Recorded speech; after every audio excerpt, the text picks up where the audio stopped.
Hello, Sarah of SEK Handmade here, and today I am so excited to start our conversation on gauge. I say a conversation because this is a very large topic, and so I'm going to break it down into several shorter videos to help for your viewing pleasure. Today we are going to talk about what the heck is gauge and why does it matter? I have to confess to you that when I first started knitting and crocheting, I didn't even know gauge existed. I knew that there was a lot of information on that first or second page of the pattern, and other than the hook or needle size and the yarn I needed, I pretty much ignored the rest of it.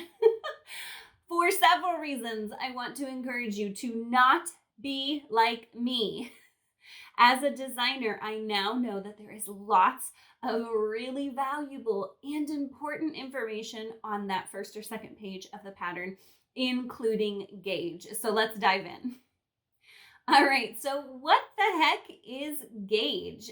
Simply put, gauge is the height and width of a certain group of stitches. It's usually measured in 1 inch, 2 inch, or 4-inch measurements. It's most often listed, hopefully, on the first or second page of the pattern, along with all of the other details about yardage and notes about the pattern and abbreviations and all that good stuff. It's usually listed as a number of stitches by a number of rows or rounds equals so many inches. Oftentimes bigger projects are 4 inches. You'll find that smaller projects will sometimes be measured in 1 or 2 inches because you don't want to make a 4-inch gauge swatch if that bracelet you're making is only 2 inches wide, right? The whole purpose of gauge is to make sure that your stitches match the designer's stitches as closely as possible so that your finished product will be the same as closely as possible as the designer's design. Now that you know where the gauge measurement is listed on a pattern and what it is, I want to encourage you to look at that gauge listing very carefully. Gauge is listed in stitches by rows and rounds, and that second part is super important. If a gauge is listed as rows, it is worked flat. If a gauge is listed as rounds, it needs to be worked in the round. And this is important because stitches can vary based on whether they're worked flat or worked in the round. So look at that very carefully. I have not paid attention and taken a long time gauge swatching incorrectly. Don't waste your time like that. The other thing is that swatches can be blocked or unblocked. If it's not listed right there in the pattern whether your swatch should be blocked or unblocked, I highly recommend just doing what you are going to do with your final project. So if you are making something and you have no intention to block it, then don't block your swatch. But if you're making something and you are going to block it, then go ahead and block that swatch. That gives you the best information on what your final project will end up looking like.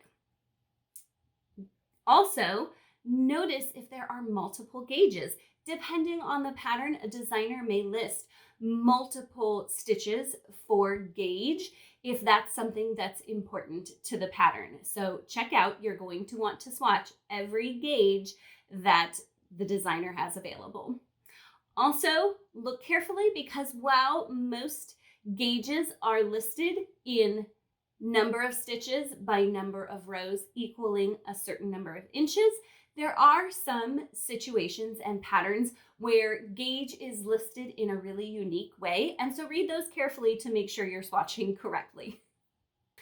All right, let's talk gauge measurement and tools real quick. When I very first started, I used lots of tape measures to measure my gauge. My mom was a seamstress, and growing up we had these all over the place, and so this was just what I had available. And honestly, what it ended up with a lot of times was me trying to hold down a swatch and hold my tape measure and count my stitches. Now that I have more experience with gauge, I will say this is tape measures. A flexible tape measure is my last resort for gauge swatching. It can be done, but this is not the easiest way to go about it. My second preference for measuring gauge would be a ruler, and not a flexible ruler, a nice hard ruler. This can hold its own shape, so you don't need to hold on to it when you're measuring your gauge. And it helps hold the fabric flat too. Now, I'm going to tell you, the gold standard for measuring gauge is a gauge ruler. I put off buying this for years, and I don't even know why. They're not that expensive.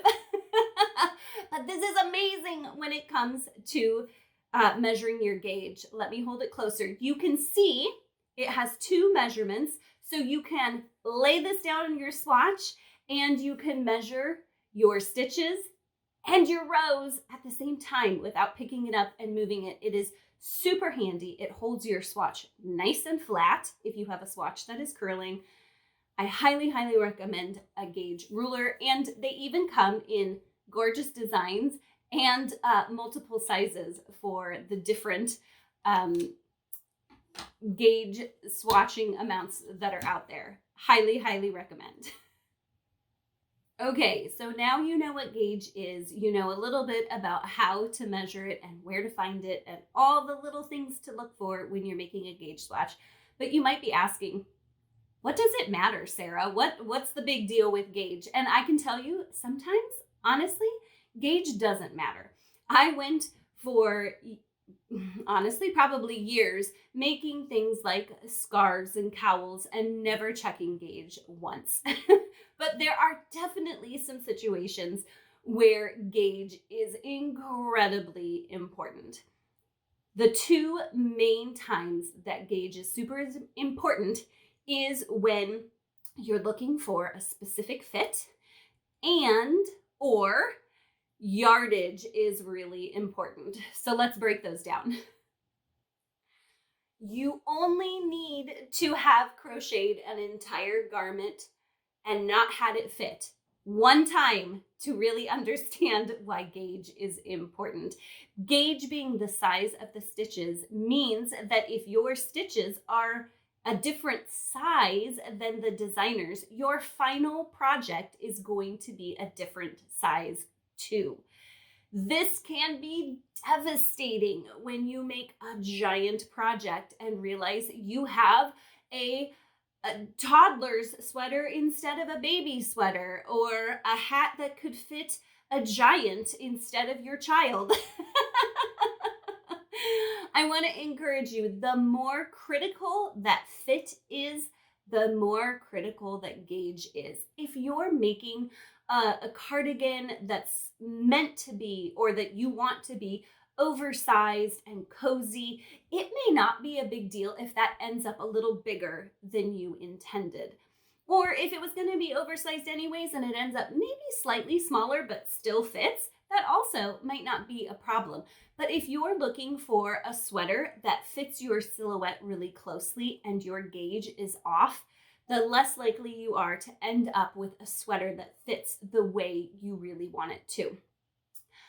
Keep in mind that the more stitches you have in your swatch, so if you have extra stitches in your swatch, your final product is going to be smaller than the designer intends. That's because you've squished more of those stitches into a smaller space. And so when you work the stitches designated by the designer, you've shrunk them down. The opposite is also true. If you have fewer stitches in your gauge swatch than what the designer indicates, then your final project will be bigger than intended. I want to encourage you. It is super tempting to think, I'm not making a sweater, I don't need to gauge swatch. And that can be true. Like I said, I got away with it for a long time with it not being a big deal. But also, I have seen people make hats that end up too snug or incredibly tall because they didn't gauge swatch. You can also end up with a stumpy little scarf when you intended it to be a big cozy scarf. You could end up with a table runner that looks more like a blanket than a table runner if your gauge is really far off. So while it may not be as important to be spot on with your gauge, it doesn't hurt to do a quick gauge swatch to make sure that you're at least in the ballpark and your hat or blanket or table runner is going to be about the size that the designer intended. Another thing to keep in mind is that gauge can have an effect on how much yarn you use for a project. If you aren't meeting gauge, then the yardage estimates listed on a pattern are not going to be accurate. If you have fewer stitches in your gauge swatch than indicated in the pattern, you're a lot more likely to run out of yarn before your project is finished. And the reverse is true. If you have more stitches in your gauge swatch, you're more likely to end up with yarn left over at the end. This may or may not be a big deal depending on the availability of the yarn you're using. However, it's definitely something to think about.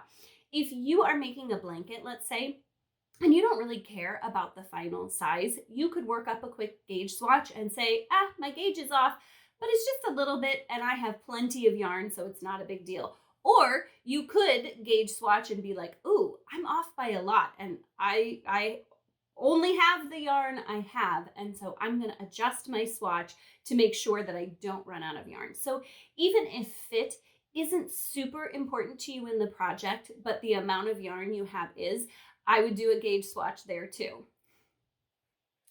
So my 2 rules there on when gauge swatching is a must is when fit is super important to you and when you're cutting it close on yardage, or you would be very upset if you had a bunch of yarn left over.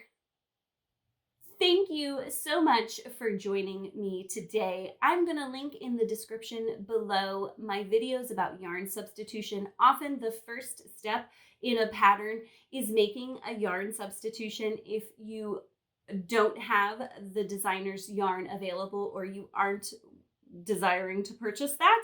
And so the more information you can have about yarn substitution, the better you can start your gauge swatching on the right path. Lots of goodies and links in the description below. I hope you'll check those out, including a gauge guide to help you make the best gauge swatch possible. That's a freebie, so I hope you'll check that out.